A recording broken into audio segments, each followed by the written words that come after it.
आप मुझे बता दो कौन सी वाली सुननी है? 12th के पहले की सुननी है? 10th से 12th? 10th से 12th कैसे सुननी है?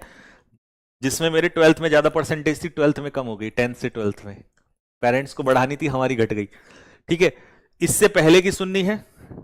12th के बाद एनडीए पीरियड सुनना है, एसएससी पीरियड सुनना है, या उसके बाद एसएससी के बाद तो फिर हम यहां तो टीचिंग में ही आ गए थे तुरंत ही एनडीए के बाद, फिर ये टीचिंग 2020 तक, या मेरे सब इंस्पेक्टर वाली सुननी है? ठीक है, या 2020 के बाद फिर जो ऑनलाइन में हमने स्टार्ट किया वहां से सुननी है? इसमें से एक बता दो बस। जितने भी ये लव स्टोरी सुनने वाले हैं ना, मैं कसम खा के बता रहा हूं, गुद्दी लाल कर दूंगा तुम्हारी। ठीक है, रैपट लगा दूंगा तुम्हारे रैपट कान के नीचे। हाँ, अगली दिवाली लाहौर में बिल्कुल वहीं से मैराथन क्लास होगी। जिसके सबसे ज्यादा कमेंट आएंगे उसकी सुनाऊंगा, जिसके सबसे ज्यादा कमेंट होंगे।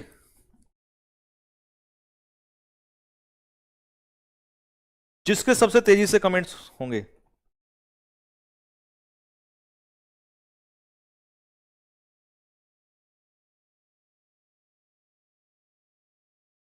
तीन मिनट में से 20 सेकंड चले गए हैं।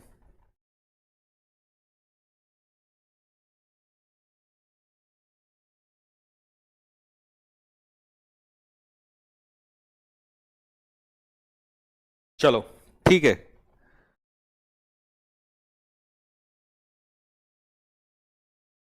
ठीक है, एनडीए वाली ज्यादा आ रही है, एनडीए वाली ज्यादा आ रही है। हाँ चलो ठीक है, एनडीए वाली ठीक। सुन लो ध्यान से, फिर से बता देता हूं। कहानी शुरू करने से पहले जो कुछ भी था, जैसा भी था, मैं एक एक बातें रियल बताऊंगा, नेचुरल बताऊंगा। इसीलिए मैं कभी भी अपनी क्लासेस में बच्चों को यूट्यूब के मोटिवेशंस नहीं देता हूं, क्योंकि मेरे जीवन में ही इतनी चीजें अप एंड डाउन हुई हैं, तो मैं हमेशा अपनी ही कहानी सुनाता हूं जो एक्चुअल में हुई है और जो इंसान को प्रैक्टिकली करनी होती है। रील्स में देख के तो हवाबाजी में कोई भी वीडियो बना देता है, बट सच्चाई पे। ठीक है, उसके ऑथेंटिकेशन के लिए मैं फिर से आपको बताऊंगा, भाई ये सरस्वती है जिसने मुझे जीवन में सब कुछ दिया। जो भी बताऊंगा सच ही बताऊंगा। ठीक है, कोई भी ऐसी चीज नहीं मैं लपेटने वाली बताऊंगा खामा खांगी, जो मेरे जीवन में सच में हुआ। तो एनडीए की जो मेरी जर्नी है वो क्लास 12th के बाद शुरू हो जाती है। क्लास 12th के बाद मेरी एनडीए की जर्नी जो है वो शुरू हो जाती है।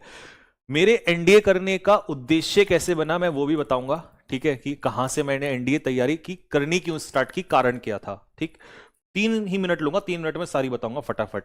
देखो बच्चों, मैं आपको बता देता हूं थोड़ा सा, ये अगर सुनाऊंगा तो इसका बाद में कभी सुनाएंगे, है ना। 10th से 12th, मेरे 10th में थे 87% मार्क्स।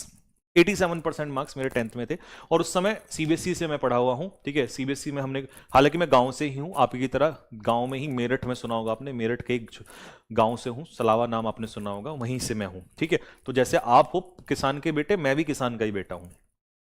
तो 10th में मेरे अच्छे मार्क्स थे, लेकिन 12th में घट गए। कितने घटे ये मैं बताऊंगा नहीं। तो मेरे मम्मी पापा, मेरे चाचा, मतलब हमारा जॉइंट फैमिली होता था, तो वहां पे क्या है कि हमारे घर वालों को मेरे से बहुत उम्मीद थी, और मैं बड़ा लड़का हूं अपने परिवार का। तो घर वालों को 87 से 97 पे जाना था। मुझे आज भी याद है, जब 10वीं का रिजल्ट आया तो सब लोगों ने गुस्सा हो गए कि तेरे स्कूल में तो 98 97 टॉपर्स हैं, तेरे दोस्त के भी 98 है, तू 87 पे क्या कर रहा है। अब उस समय पर सबको पता पेरेंट्स की यही चीजें होती है, जबकि मुझे बड़ा बुरा लगा। मैंने कहा इतनी मेहनत करी तलाए लेकिन इन शॉर्ट, उसके बाद हमने बहुत मेहनत करी, और मेहनत करके हम घट गए। कहां मेहनत करी वो बता देंगे बाद में। ठीक है, तो अब रिजल्ट आने से पहले ये बात बहुत अच्छे से पता थी कि, क्योंकि जो कहते हैं ना कि वो कौन सी मूवी है कि मौत बड़ी कसाई नुमा होती है ना, हमारे द्वारा दी गई। तो मुझे पता था कि मेरे घर वाले, क्योंकि आज जो घर वाले हैं जिस नजर से मुझे देखते हैं, और उस समय पर आप समझते हो एक बच्चे के रूप में, तो घर वाले कसाई होते थे उस टाइम के। मार पिटाई मैंने जीवन में बहुत खाई है। तो मुझे पता था कि मेरे जॉइंट फैमिली है, मुझे सिर्फ पिताजी नहीं मारेंगे, हमारे चाचा भी मारते थे, सब पूरा परिवार मारता था हमें। ठीक है, और खासकर क्योंकि मैं बड़ा था तो सबका हाथ मुझ पे ही चलता था बढ़िया तरीके से। तो मुझे पता था कि मौत भाई निश्चित है, अब यहां से भागना पड़ेगा। तो मैंने कोई रास्ता ढूंढा। मैंने सोचा कि यार कहां जाया जाए कि एटलीस्ट रिजल्ट आए, तब तक तो तू यहां से दूर रहे। तो मैंने अपने दिमाग में प्लान बताया कि यार एक काम करते हैं, कहीं दूर चलते हैं। तो मैंने देखा कि यार एनडी की तैयारी कहां की जा सकती है। तो मैंने देखा कि दिल्ली में हो सकती है, चंडीगढ़ में हो सकती है, देहरादून में हो सकती है। तो मैंने देखा यहां पर 15 दिन का, लेकिन यहां पर क्या था कि लंबा था, 2 महीने 3 महीने देहरादून में। तो मुझे लगा कि 15 दिन में तो वापस आ जाऊंगा तैयारी करके, तो इसका मतलब मुझे जो है, और देखो बच्चों मैंने कसम खाई है, मैं झूठ नहीं बोल रहा हूं, सब कुछ दिया है मुझे इसने, तो मैं झूठ नहीं बोल सकता। तो इसीलिए क्या हुआ कि फिर मैंने कहा यार यहां तो वापस आऊंगा तो डंडे पड़ेंगे, और इन डंडों से तो मुझे बच के भागना ही है यहां से। नानी के यहां जाऊंगा तो तुम्हें बताया तो वहां भी पहुंच जाएंगे, तो इसीलिए दूर जाओ। देहरादून दूर भी पड़ता है मेरठ से, तो मैंने कहा इधर ही की तरफ निकलो, पहाड़ों में जो होगा देखा जाएगा। तो मैंने जैसे तैसे करके, जो मेरे चाचा जी थे उनके हाथ में सारा हमारे घर का कामकाज रहता था, तो मैंने उनको कहा कि भाई मुझे जाना है, थोड़ी जिद करी। घर वालों का मेरे ये अच्छा रहा है कि अगर कुछ चीज के लिए जिद करी तो उन्होंने मना पूरा किया। तो मैंने कहा जी मैं जाऊंगा एनडीए की तैयारी करने, एडमिशंस वगैरह मैंने लिया, एनडीए में जाके वहां पर हम लोग पहुंच गए। अब घर वालों को यह था कि यार बढ़िया है लड़का हमारा, बढ़िया, इस बार तो 87 से 97 आएंगे, और भैया एनडीए की भी तैयारी कर रहा है तो बल्ले बल्ले हो जाएगी। तो इसी बीच क्या है, रिजल्ट आता है और मुझे नोकिया 1100 रुपए का एक फोन आता था, क्योंकि उस टाइम पे हमारे पास यही फोन होते थे। ठीक है, तो पहली बार जीवन में मुझे फोन मिला नोकिया 1100 रुपए का। अब मुझे पता था कि रिजल्ट आएगा तो मैं फोन बंद कर लूंगा, और ऐसा ही हुआ। रिजल्ट आने वाले दिन मुझे पता, देखो हर लड़के को हर लड़की को अपने मार्क्स पता होता है, अपना रिजल्ट। वो झूठ है जो कहते नहीं हमारा तो ऐसा आ गया, सब पता रहता है तैयारी में। तो मुझे पता, तो मैंने फोन स्विच ऑफ किया। मैंने कहा जो होगा देखा जाएगा। तो भैया जैसे रिजल्ट आया घर में तो हंगामा हो गया, भैया कहाँ, अच्छा यही हरकत थी इसीलिए भागा यार, ये सब चीजें। तो मैंने कहा फोन, क्योंकि ध्यान रखना बच्चों, जीवन में एक सीख ले लो, कभी भी जब इंसान गुस्से में हो तो सामने मत पड़ जाना, थोड़े से समय बाद आना, क्योंकि गुस्सा शांत हो जाता है, गुस्से में आदमी कुछ भी कर देता है।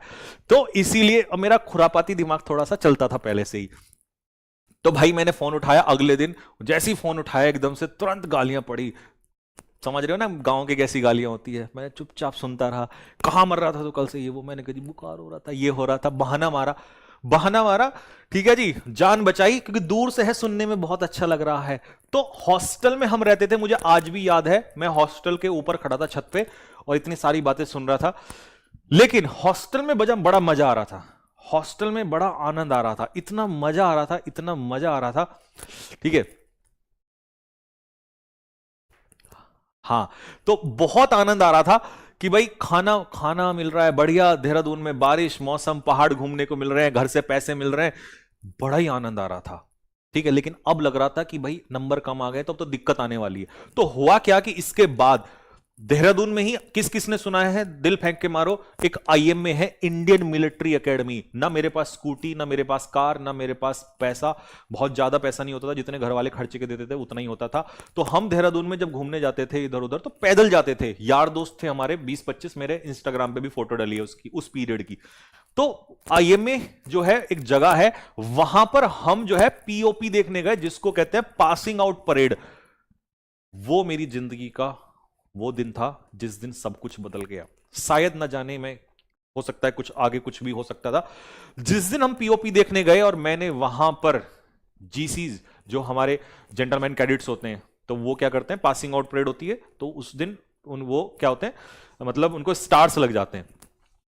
तो हम वो लोग वहां पहुंचे, और दोस्त वो नजारा जब देखा ना, कसम से मेरे रोंगटे खड़े हो गए। वो कंधों पे सितारे लगाते हुई माँ, वो कंधों पे सितारे लगाते हुआ बाप, वो गले मिलते हुए उनके भाई बहन, मेरे रोंगटे खड़े हो गए। मैंने जीवन में ये सोचा कि यार ये हम क्यों नहीं कर सकते। लोग कहते हैं गांव में कि एनडीए तो बड़े बच्चे करते हैं, शहरों के बच्चे करते हैं, हम किसान के बच्चे क्यों नहीं कर सकते, हम क्यों नहीं कर सकते इस चीज को। भाई साहब ऊपर से फूल बरस रहे हैं, हेलीकॉप्टर से फूल बरस रहे हैं, ओ हो, वो जो वर्दी देखी ना, सच बता रहा हूं, मेरे को गूज को रोंगटे खड़े होंगे फिर से वो नज़ारा देख के। उस दिन मैंने ठान लिया था कि आज के बाद जीवन में इतनी मेहनत करूंगा, इतनी मेहनत करूंगा कि मुझे भी यहीं आना है। क्योंकि एनडीए से सेलेक्ट होने का मतलब पहले मैं एनडीए एक्चुअल में ऐसे ही हुआ था कि हुआ ठीक है, नहीं उस दिन तो मैंने कसम खा ली थी कि आज तो करना है दोस्त, अब आज के बाद जीवन में बहुत मेहनत करनी है। और मैं वापस आया, मैं आके बहुत बहुत ज्यादा रोया। मैंने कहा यार मैं क्यों नहीं कर सकता इस चीज को, हम क्यों नहीं कर सकते। उस दिन का दिन था कि जब पढ़ाई शुरू करी मैंने, तो मुझे यह पता था कि अब मुझे निकालना है। और मेरा जो एग्जाम था, सबसे पहला जो एग्जाम था वो यानी कि सेकंड पेपर था। अब सेकंड पेपर में क्या हुआ, सेकंड पेपर मेरा कैंसिल हो गया, यानी कि मेरा एडमिट कार्ड खराब आ गया। मतलब एडमिट कार्ड मैंने गलत फॉर्म फिल कर दिया था, तो पेपर ही नहीं दे पाया मैं। मुझे और रोना आया। फिर 4-5 महीने हमने मेहनत करी, तो मेरा अप्रैल वाला, आपको पता है कि सेकंड के बाद सीधा अप्रैल वाला आता है, तो मेरा अप्रैल वाला जो एग्जाम था वो था। आप यकीन नहीं करोगे, जो आज जिंदगी में झटके हैं ना, ये मैं तब से लेते आ रहा हूं। किस्मत ने हमेशा मुझे मुझे टेस्ट किया है।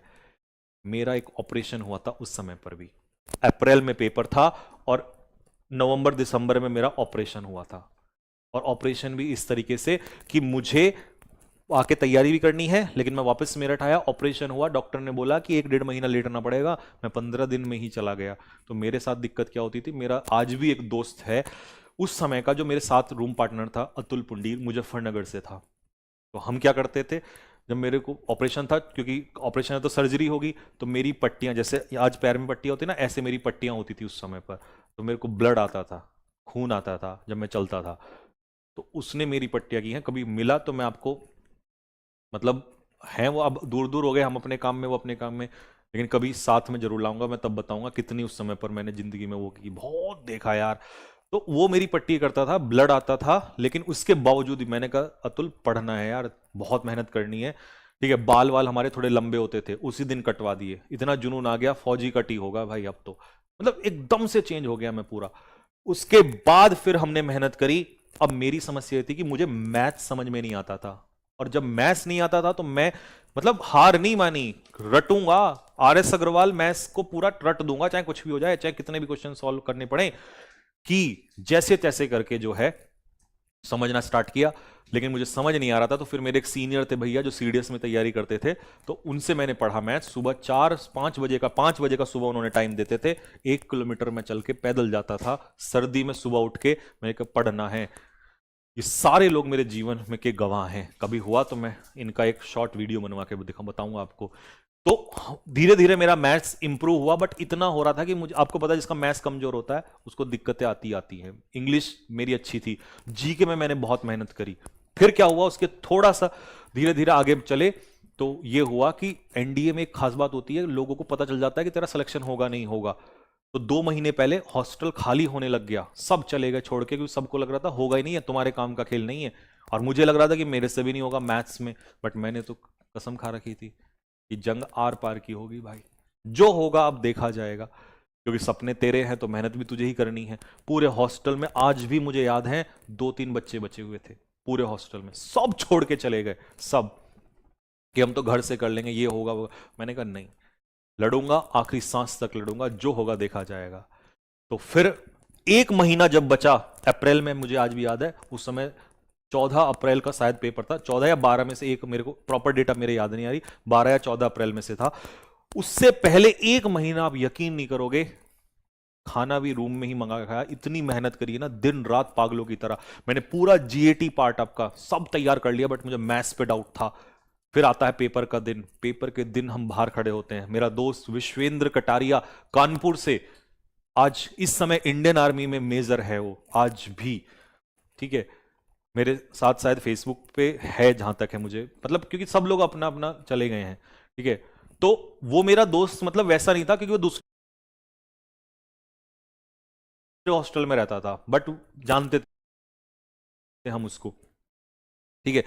तो पेपर देने गए, जब मैं पेपर देने गया, मेरा मैथ्स का पेपर, मतलब मेरे हाथ कांप गए, ऐसे यूं हाथ कांप गए पेपर को देख के। मैं मुश्किल से 30 क्वेश्चन के आसपास ही कर पाया, क्योंकि मैथ्स नहीं होती यार, एनडीए की 12th वाली एक्स ग्रुप की मैथ बहुत खतरनाक होती है, तो वही आती है एनडीए में। तो मेरे भाई उसको पेपर दे देते, हाथ कांप गए, पूरा टाइम खत्म हो गया, गोले नहीं भरे गए, और इजी क्वेश्चन पीछे लगे होते हैं। मैंने देखा, अरे तूने क्या नाश कर लिया, यूपीएससी की चालाकी होती है, शुरू में टफ देता है, पीछे इजी देता है। तो पूरा पेपर मैंने पढ़ा नहीं, मैंने कहा तू तो बेटा 50 क्वेश्चन कर लेता है, तो इजी है, sine square theta plus cos square theta, सीधे सीधे क्वेश्चन दे रखे हैं इसने तो मैं बड़ा परेशान हुआ, और मेरा एकदम से रोने का मन किया, पसीना आ गया, मेरी शर्ट अंदर से गीली होने को तैयार हो गई। तो मैं तुरंत बाहर आया। अब मैं सोच रहा हूं बाहर खड़ा होके, क्योंकि बीच में गैप मिलता जीएटी से पहले, पहले मैथ्स का पेपर होता, तो मैं सोच रहा हूं कि भाई भगवान क्या करूं क्या करूं, रोना आ रहा है। मैं का मतलब मन कर रहा था मैं फांसी लगा लूं, कुछ उल्टा सीधा कर लूं। फिर मेरे को लगा कि अगर मैंने जीवन में ऐसा कुछ किया, तो जिनको मैंने इतने दुख दिए हैं उनको कैसे कैसे खुश करूंगा, नहीं ऐसे तो नहीं जाऊंगा इस दुनिया से, कुछ तो बड़ा करके जाना है। फिर उसके बाद मेरा दोस्त वो खड़ा था विश्वेंद्र, उसने कहा संजीव क्या हुआ, क्या बात हुई। मैंने कहा यार ऐसे ऐसे जो प्रॉब्लम हुई है, और तो उसने मुझे क्या कहा, चल तेरे को राजमा चावल खिला के लाता हूँ। बोले दोस्त अच्छे होना, दोस्त ध्यान रखना, जीवन में बहुत मदद होती है। फिर वो मुझे लेके गया, हमने राजमा चावल खाया, मेरा मन नहीं कर रहा था खाने का। उसने कहा कोई बात नहीं, तू एक काम कर, अभी जीएटी का पेपर है, जितना हो सके अच्छे से दे दे, जो होगा देखा जाएगा। नाश तो हो गया ना, अब तो सब कुछ बेहतर ही होना है। जीएटी तेरा अच्छा है, उसको पता था मेरा इंग्लिश बहुत अच्छा है, स्ट्रांग है पहले से ही, और उसे पता था मैंने जीएस भी लर्न किया, साइंस भी अच्छी है। मैं गया जीईटी का पेपर देने, जीईटी का पेपर इतना गुस्सा था ना, सारा उतार दिया पूरा का पूरा। पूरा जीईटी का पेपर ऐसा 80-85, मुझे विश्वास नहीं हो रहा था मेरे क्वेश्चन सही हो रहे थे।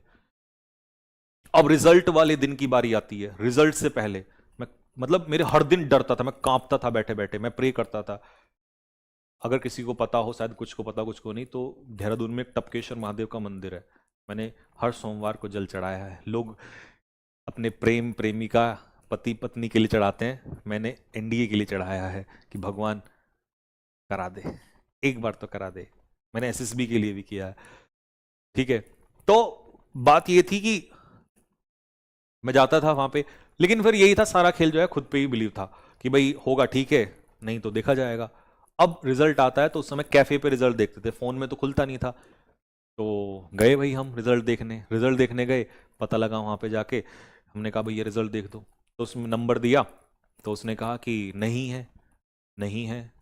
इतना दर्द हुआ ना, इतना दर्द हुआ ना, मेरी आंखों से आंसू निकल गए। फिर जैसे ही मैं बाहर निकलने चला, उन्होंने कहा अरे रुको रुको रुको रुको, इधर आओ इधर आओ, देखना ये है क्या। मैंने कहा हाँ, मैंने कहा हो गया। जो खुशी मिली ना, जो मतलब दुनिया, ऐसा लगा जैसे जंग जीत ली हो कसम से, क्योंकि वो जंग मेरी खुद की लड़ाई थी, मेरी खुद से। सब लोग मुझे गाली दे रहे थे, सब, क्योंकि मेरा 12th का रिजल्ट खराब हो गया था। सिर्फ 2 बच्चों का हमारा निकला था, दो दो लड़के थे हम, मैं और एक मेरा दोस्त था। विश्वेंद्र कटारिया का भी निकला था, पर वो हमारे उससे नहीं था, वो अलग था। 2 लड़कों का निकला था। और जब मैं बाहर आया ना, सबसे पहले कॉल मैंने मम्मी को किया। मेरी मदर रही हैं, हमेशा सपोर्ट में रही हैं। तो मैंने कॉल किया, मैंने कहा आपका बेटा लेफ्टिनेंट बन गया। बट उनको नहीं पता था, मुझे भी नहीं पता था कि बेटा अभी लेफ्टिनेंट नहीं बना, अभी तो दर्द बहुत है जिंदगी में इसके बाद। उसके जस्ट बाद ही मैं खुश होया बहुत, और बाहर आके सांस ली, आसमान की तरफ को देखा, और मुझे उस दिन एक बात समझ में आई कि मैं जीवन में बहुत बड़ा करने वाला हूं, ऐसे तो नहीं मैं हारूंगा। उस रिजल्ट ने मुझे उम्मीद दी। कभी कभी एक छोटा सा मोटिवेशन बड़ा हो जाता है। तब मैंने गहरी सांस ली और फिर मैं लगा एसएसबी की तैयारी करने। इतने न्यूज़पेपर पढ़े उस दौरान, क्योंकि हमारे पास सिर्फ न्यूज़पेपर होता था, गूगल ये सब हमारे पास नहीं होते थे। इतने न्यूज़पेपर पढ़े, इतना एसएसबी, जीडी, लेक्चरेट, ऐसे ऐसे टॉपिक जो पता भी नहीं होते बच्चों को आज के टाइम पे, जो यूथेनेशिया का केस चल रहा है, ठीक है, ये सारे टॉपिक हम पढ़ते थे। बहुत मेहनत मैंने करी एसएसबी के लिए, लेकिन दिक्कत ये है कि जब पहली बार, और सबने सबने इतना मुझे, मतलब उस समय जब रिजल्ट निकला तो सबने मैसेज किए, ये वो, अच्छा यार लड़का तो लेफ्टिनेंट बनने वाला है, ये वो, गांव में भी पूरी बढ़ाइयाँ चल रही हैं, अब तो आपका लड़का ये बन जाएगा वो बन जाएगा। मैं भी बहुत खुश था। 22 एसएसबी बोर्ड भोपाल जब हमें ले जाया गया ट्रक से रेलवे स्टेशन से, तो ऐसे ले जाया गया जैसे है ना, महाराज आ रहे हैं। फिर हम गए वहाँ पे, नेक्स्ट डे मुझे याद है 72 रोल नंबर था मेरा, सॉरी चेस्ट नंबर। तो स्क्रीनिंग होती है, स्क्रीनिंग का रिजल्ट आता है अगले दिन, क्योंकि पहले दिन तो फॉर्म वॉर्म भर देते हैं, अगले दिन होता है हमारा स्क्रीनिंग। तो फर्स्ट डे होता है स्क्रीनिंग का आपका, तो स्क्रीनिंग का रिजल्ट आता है। अब जो वहाँ पे रिजल्ट सुनाने के लिए आते हैं, तो बड़ा सा हॉल होता है, उसमें आपको बैठा दिया जाता है। तो वो ऐसे बोलते हैं चेस्ट नंबर 2, 10, 12, 15, ऐसे, जिनका बोल दिया उनका हो गया, अदरवाइज बाकी सब जाइए।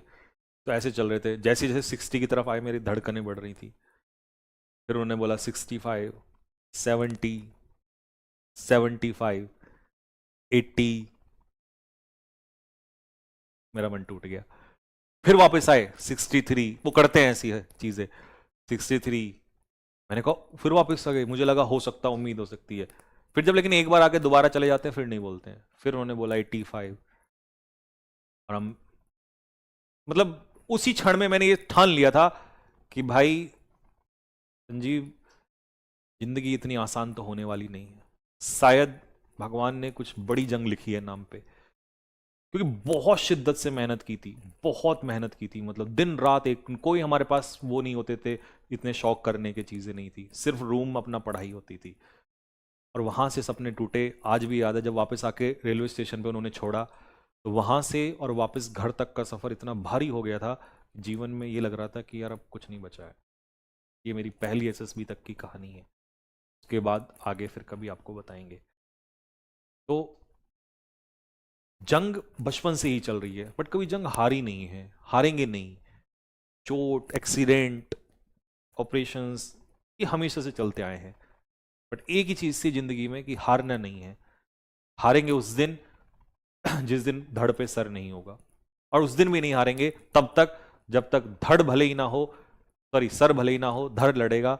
सांस ही ना बची जिस दिन शरीर में, तब उस दिन फिर भगवान की इच्छा, अंत तक लड़ेंगे। हारना, मन से नहीं हारना है। हार मिलेगी कोई परवाह नहीं है, लेकिन मन से नहीं हारना।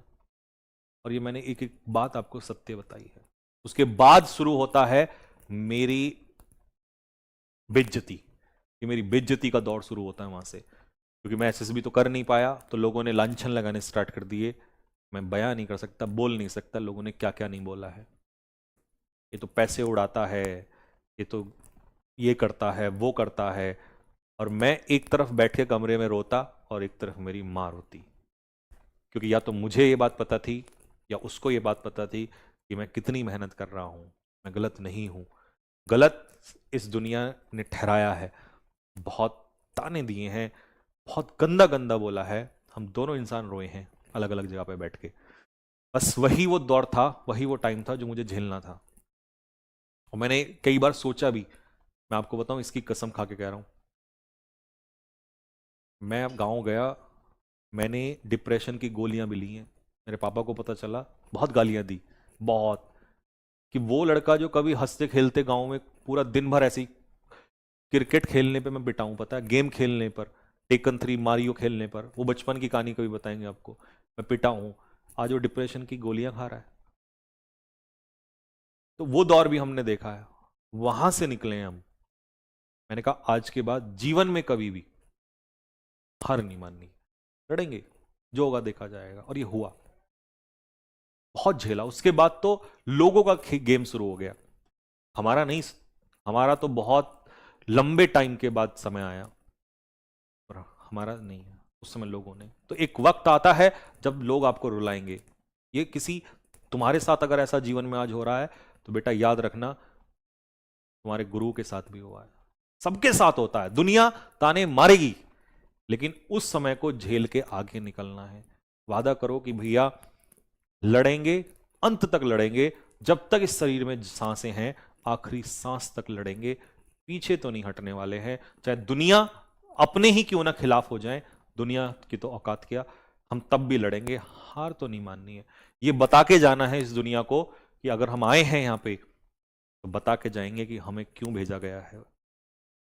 इस चीज को याद रखना, ठीक है। तो ऐसा होता है, सबको झेलना पड़ता है।